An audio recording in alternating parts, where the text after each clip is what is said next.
Hi folks, hope you're all keeping well.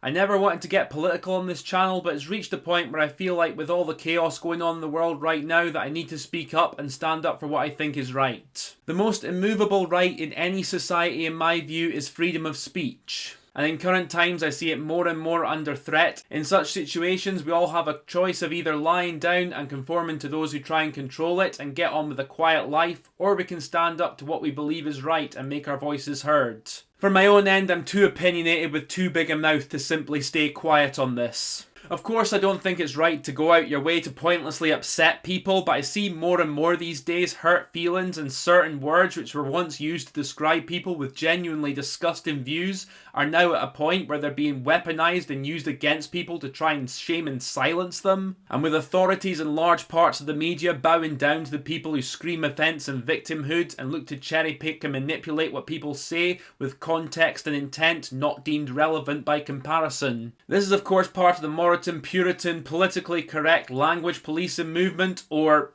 progressive as some people call it. Now I understand being an appeaser and staying quiet might help you in your own personal situation in the short term, but I don't think it helps anyone in the long term, to be honest. As Winston Churchill famously once said, an appeaser is someone who feeds the crocodile hoping it will eat him last. As far as I'm concerned, when it comes to free speech, anyone should have the right to say whatever they like in general life or online without state interference. That of course doesn't mean freedom from consequence, but I think the only time the law should be stepping in when it comes to freedom of speech are in cases of malicious falsehood, libel, harassment, direct incitement to violence and death threats. I understand there are also certain situations where there does need to be some policing of speech, like at airports or on airplanes where you can't say bomb or words relating to that, and in cinemas where you can't yell fire, as of course that would incite panic. I totally get that. And there are of course situations where language can be used to be provocative and hurtful. And I don't necessarily think that's always right, but whilst we might not be able to control how we feel in those situations, we are responsible for our actions and how we react to them, I think. This modern notion that seems to be just because someone has said something hurtful to you, it gives you a free pass to do whatever you want and behave like they've committed some sort of serious assault,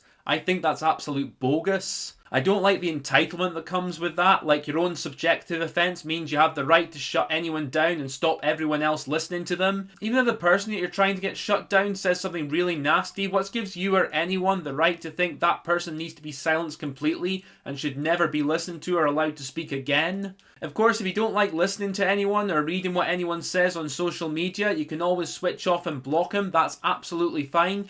Freedom of speech doesn't mean you have to listen to people or opinions you don't like. But actively going out your way to ruin lives and shut people down is authoritarian, entitled, and I don't think you have the moral high ground when you do that. Whatever your politics are, it's not freedom of speech if it's only allowed for opinions you fully agree with. There's a lot of stuff these days that seems to put words and violence into the same bracket, and I think it's vitally important to separate the two. Like, someone can say something that's not very nice, but does that mean they're the ones responsible for the violence if they've not committed violence actions themselves? I don't necessarily think so. The exception to that, of course, is direct incitements to violence, or if you're part of a cult or a movement that actively advocates or forces people to comply and uses violent tactics to do so. And I get that's a bit different, but also the violence, I think, is more the problem than the free speech. I also get there are people out there who love to dismiss the notion about cancel culture and say it's just a myth or it just happens to people with outright abhorrent opinions.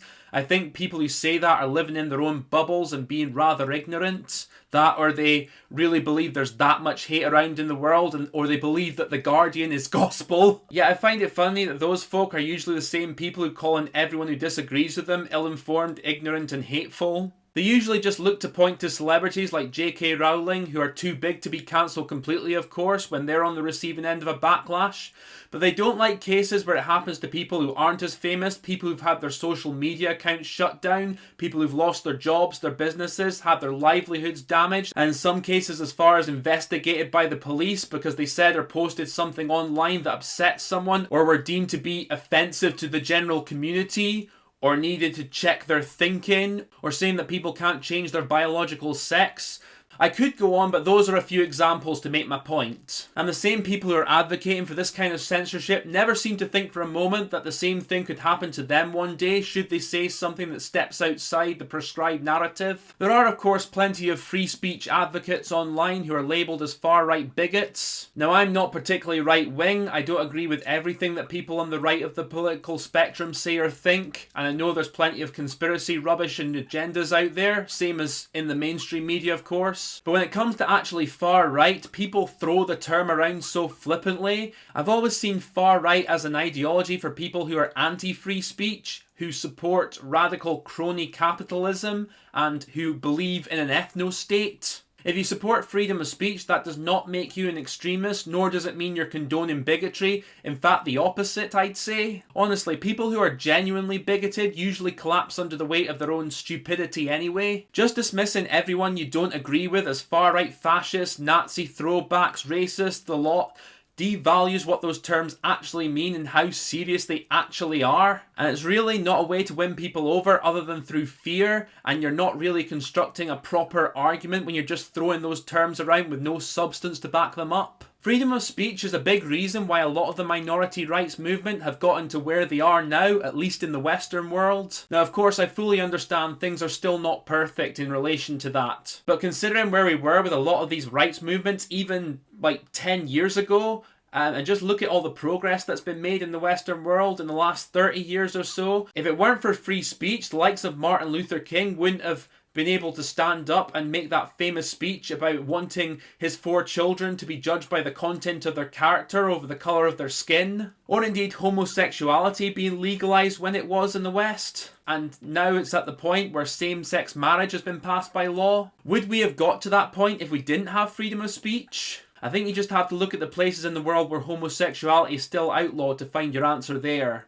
With regards to entertainment and the likes of art, music, films, novels, TV shows, comedy, free speech is a very important thing, and we all need to be free to take risks and to learn and to think freely and creatively, and also to help us know what works and what doesn't when it comes to the audience people are trying to project to. And that's where, you know, sort of if you censor that, then you're just making it really boring. Especially in relation to comedy, where I have to say the likes of Billy Connolly, Bill Hicks, George Carlin, you can name many others, Jerry Salowitz, you know, they wouldn't survive in this modern politically correct climate and the standards it's demanding of comedians these days. Now when it comes to politics, freedom of speech is an absolute must as far as I'm concerned. Without freedom of speech, we cannot find common ground or fair solutions to any problem. You just need to look through history and look at the countries that still have such authoritarian laws and see what happens when only one narrative is allowed by law, and with the state in total control. The idea that any totalitarian regime, whether it's fascism, communism,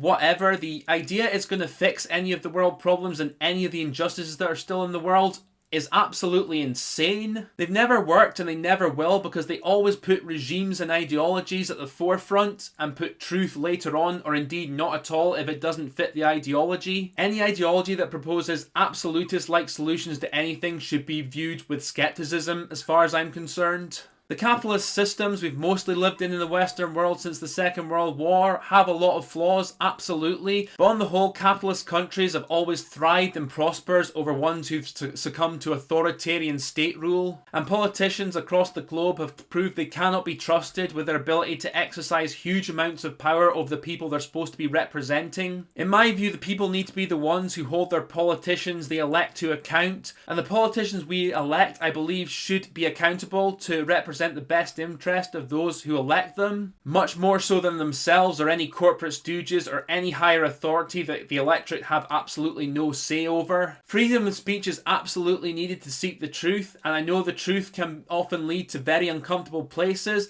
but if the truth is something you really care about, I believe the uncomfortable places is where you'll be prepared to go. Of course, there will always be things that are open to subjectivity and interpretations or misinterpretations, and there will always be difference of opinion. But I think it's important to try and seek out truth first and then make up your own mind from there after that. That's the way I see it. Debunk and ridicule are the best tonics for stupid or evil ideas and far more effective than censorship. I think it's important to show people why certain ideas are so bad with substance, clear education, and generally speaking, I don't think they'll become popular then. Of course, no society will ever be truly perfect because we as human beings are not perfect. I like to think as a species we could learn from history, but we seem to show an absolute wonderful ability to repeat a lot of the same mistakes time and time again. We really do. As well as understanding why freedom of speech is important, I also think it's important to understand freedom isn't something to take for granted. And it's important to understand that authoritarian regimes don't just stomp in overnight and eradicate freedoms on a whim that way. They manipulate and erode. And that's a really scary thing I think we all need to be fully aware of. And finally, to those who support this PC language policing censorship culture, what is the end goal for you? Do you really think it achieves absolute equality where no one says anything hurtful to anyone ever? Are you also happy to see how selective this censorship seems to be being applied? Do you really think it achieves absolute purity and justice in society? Or more division and frustration? And in current times, many Western countries have seen violent crimes at an all-time high since the Second World War. But I guess that doesn't really matter compared to your hurt feelings, those naughty opinions, or those bad taste jokes you hear or read online. Perspective would be a fine thing. Anyways, that's all I've got to say, folks. I do really believe this is an important matter, and I appreciate you all for listening to this video. Thank you so much, take care of yourselves, and I'll catch you later on.